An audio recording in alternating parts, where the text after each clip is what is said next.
McGillicuddy and Murder's Pawn Shop, Season 3, Episode 7. The Way to Hell. October 15th, 1921. Continued. I stood in the middle of the crypt and quivered. I cupped the opossum skull in one hand and read Noble James's letter again, just to be sure I had it right. Dear Maud, I'm praying that you find this, because I'm in danger, and I need your help. Please look for a second note from me at the corner of the house where we went to see our friend with all the skulls. Hurry if you can. I hope I'm not dead by the time you find me. Noble James. There were two possibilities, of course. One was that Noble James had not written this letter. Someone else had, and they wanted to trick me, trap me. The night enthusiasts wanted to grab me and hold me hostage. The other possibility was that Noble had in fact written this letter, and that he was in fact in danger. I found this more likely. Namely, because no one but me technically knew that Noble James was still alive. Also, the letter was instructing me to teleport right outside of Mr. Muntz's shop in Germany. Only Noble and I knew that we had been there together. Only Noble and I knew of Mr. Muntz in the first place. Whether it was a trap or not, I of course was going to go. I felt a prickle of stress run down my skin. I wanted nothing more than to rush to the cave and get Wrath away from the Whiskelets. I was worried that he was going to agree to become their 13th member. I was also worried that they were going to force it on him. Come on, Maud, I said out loud to myself. They're not going to make him a Whiskelet in the next few minutes. They were still bickering about whether they wanted Wrath at all when you heard them talking. He has at least 24 hours. I heaved a sigh. I hoped that was true. I felt pinched, reckless, like I wanted to rescue Wrath right that second, and the stress of it ate away at me. Nevertheless, something even more important had just come up. Wrath could wait. He probably had several days. Noble, on the other hand, what if I was already too late? What if I got there, and he was dead? I had had quite enough of Noble James being dead, let me tell you. I was more than tired of Noble James being dead. He had better not have finally managed it. Gripping the note, I teleported first to the Eiffel Tower, then to a beach in Iceland. It was a crazy precaution, but, given that I'd just teleported out of the night enthusiast's prison front parlor, I decided it was a good precaution. In case this was a trick, and a night enthusiast was on hand to cast a skull spell on me, I wanted to take them elsewhere. Satisfied that no one could trace me now, I teleported to Mr. Muntz's shop. Ye gods, it was cold. I shivered. What had the note said? The corner of the house. I walked to the right corner, hoping no one in the street would be too curious about what I was doing. I scanned the bricks. Sure enough, there was a small gap in the mortar, and a letter was rolled up inside. I whisked it out. It felt like a ciggy, tightly rolled and crisp white. I unrolled it as fast as I could and read it. Maud, the letter said. Noble had included an exclamation point after my name, which I thought was rather sweet. Bless you, I'm going to have to owe you one. Raster, one of the night enthusiasts who wants me dead, knows that I'm alive. He entered the murder object I was hiding in and nearly shot me through the skull. I don't know how he found my murder object, but that doesn't matter now. We fought, and I escaped, and I've come here to Germany to hide again. I'm hidden inside the bell of Mr. Muntz's shop. It's a murder object, but I don't think Muntz even knows that. Please come in after me. I'm afraid that Raster is going to find me here as well. He must have developed some trick for finding me, even when I'm inside a murder object. It's only a matter of time. I need help getting properly hidden. 2 magic unusuals can do more than 1 magic unusual. There are extra spells and tricks, and I need your assistance getting out of Raster's line of sight. I hope you find this note. Noble. I heaved a breath. Well, this was something, wasn't it? Raster, what a pickle you've put my friend in. I suppose the night enthusiasts had nothing better to do at the moment than wait for their leaders to escape and go around persecuting Noble James.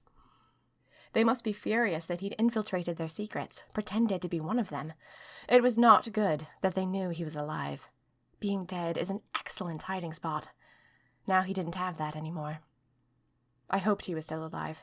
I hoped he was doing all right. I put the note into my pocket, strode into Mr. Muntz's shop, and looked around. The creepy charlatan was nowhere in sight. I was grateful for that, honestly. I'd had no idea I would be back here so soon.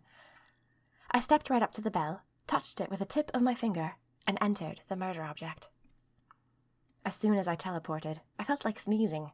I blinked and saw where I was. I was in a hotel, somewhere exotic by the look of the plants and decor. Perhaps in India, at the turn of the century. The place milled with people.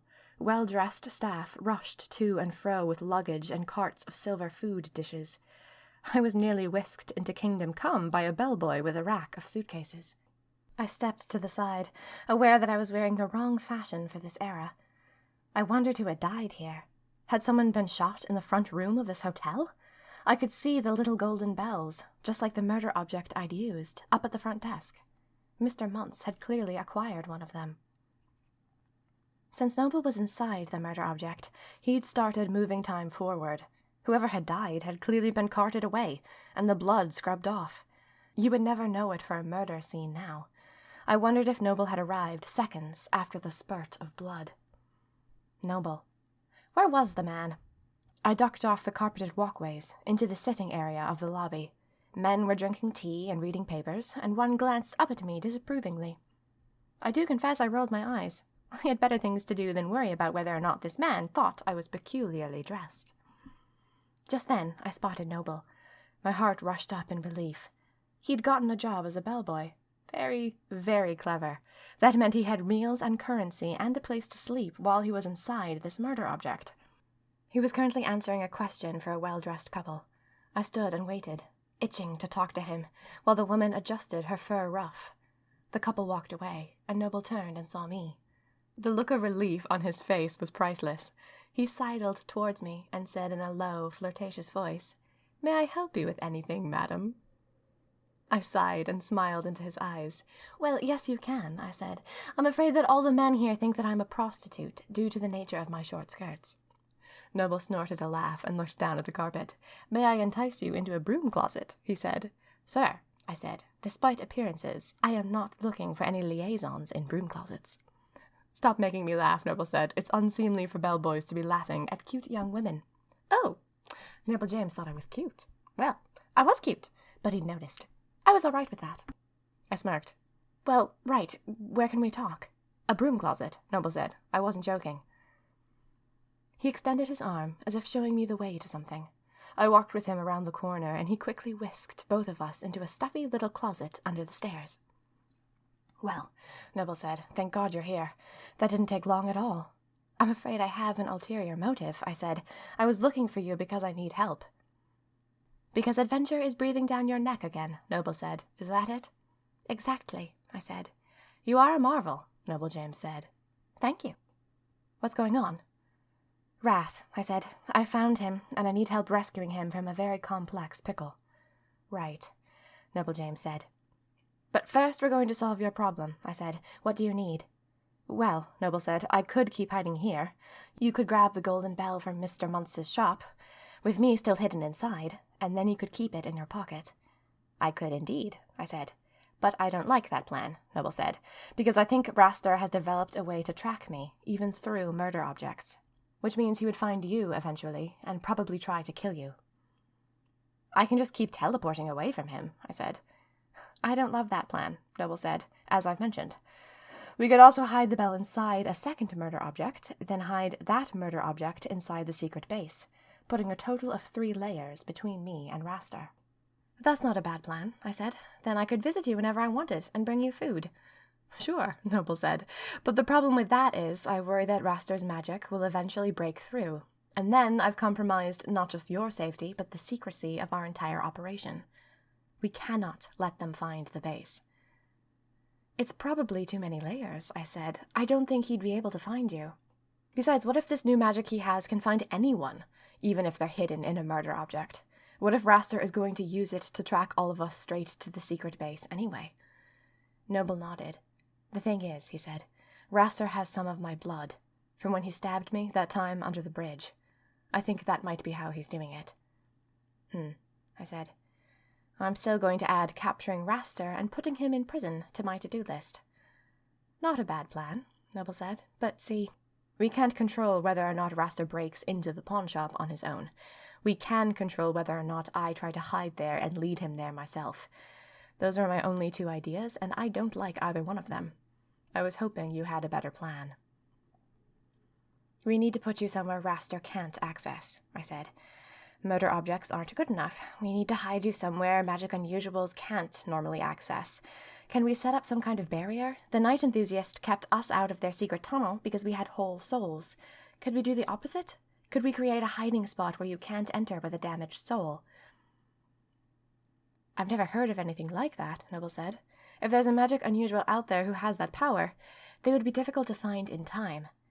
I nodded. Right. Time is rather pinched. What if... I paused.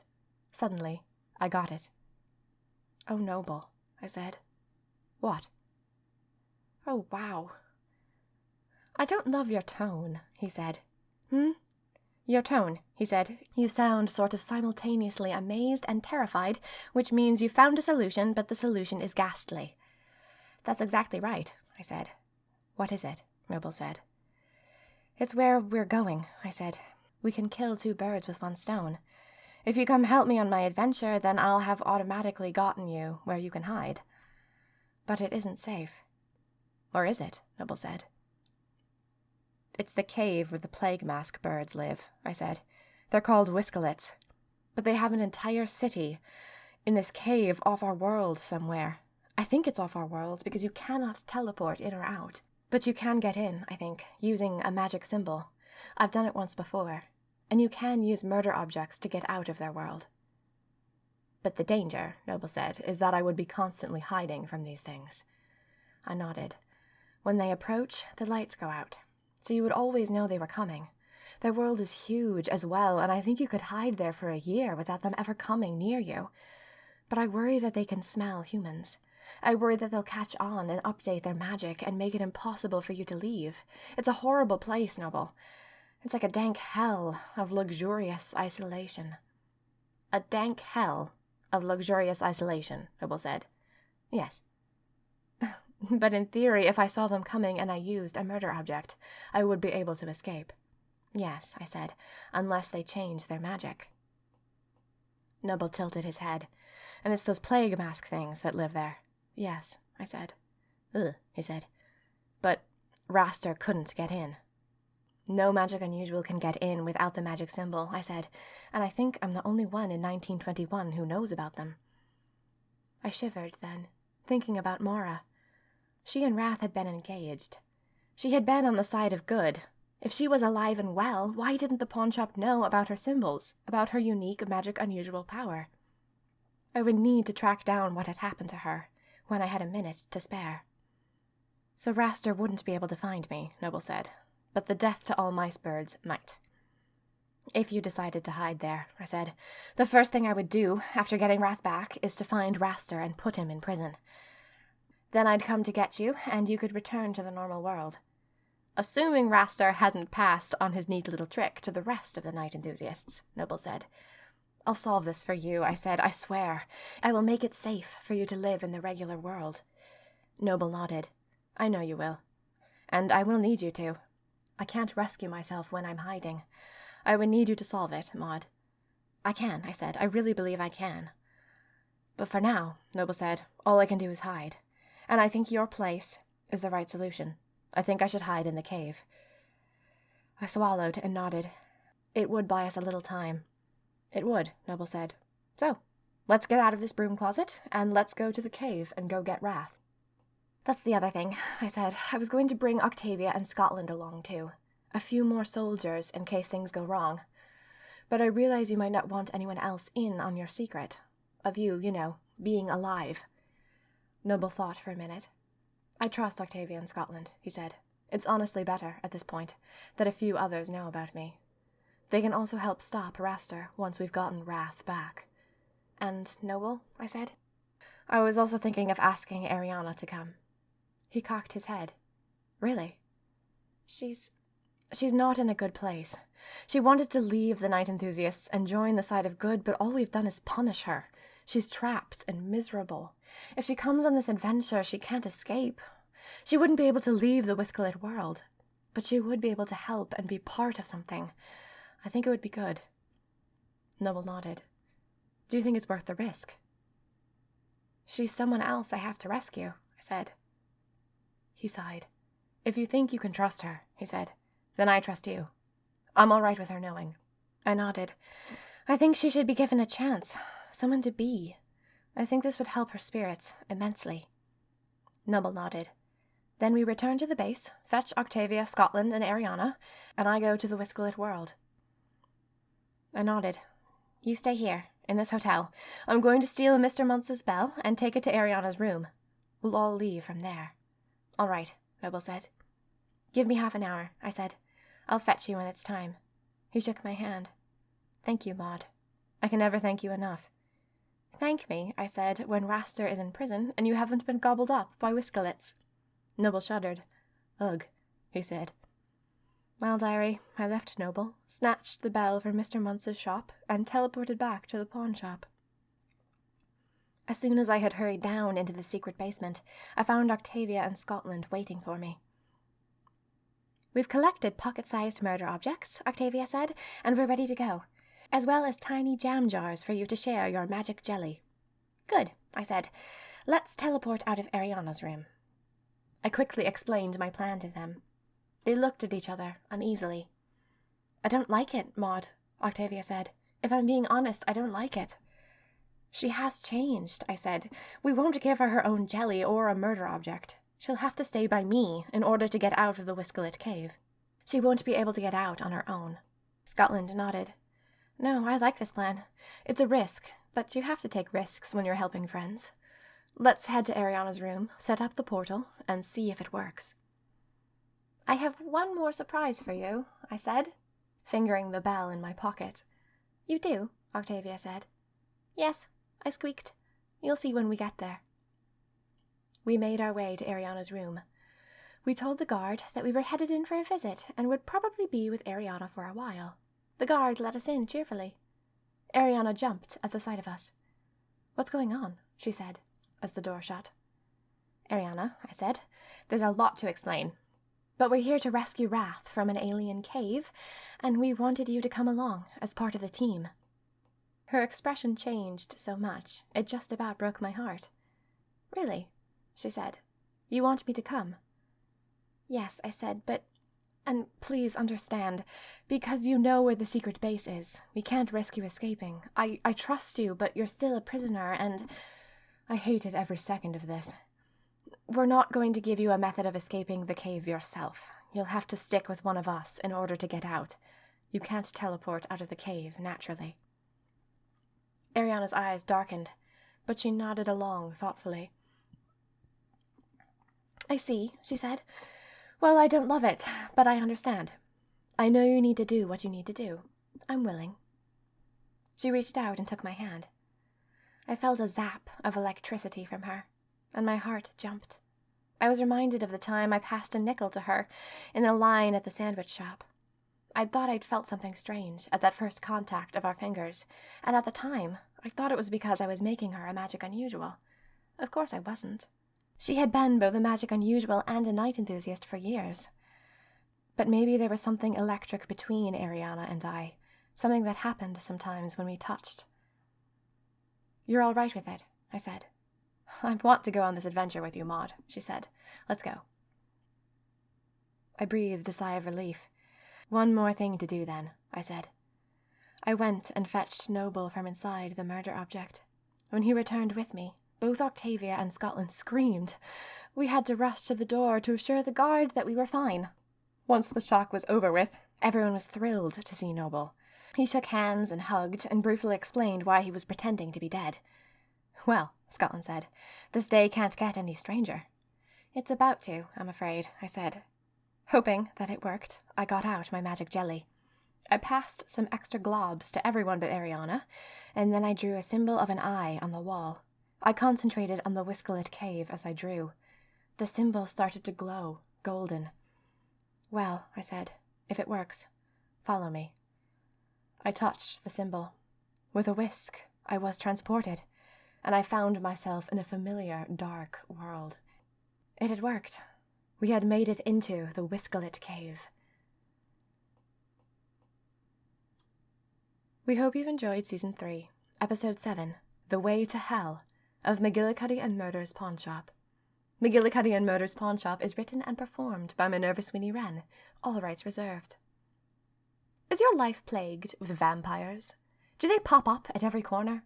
Do they appear constantly in the grocery store, stealing the last box of Weetabix? Do they drain the life out of every social gathering? Literally? Well, the good news is there's a cure for all those pesky vampires. Hang on. Are you hearing an advertisement right now for vampire pest control? You are not, because this podcast is free and always will be.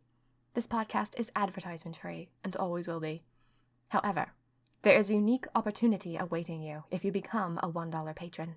Minerva Sweeney Wren hopes to start a second podcast called The Dark and Decrepit Planet of Spin, where instead of merely listening each week, you will solve real puzzles and make real choices that determine the outcome of the tale. Think of it as an enormous collaborative storytelling adventure. For more information, please go to patreon.com/SweeneyWren.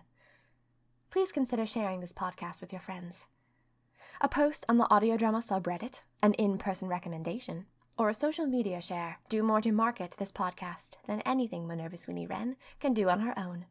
She relies on you. McGillicuddy and Murder's Pawnshop will continue with Season 3, Episode 8, Mice in a Jar.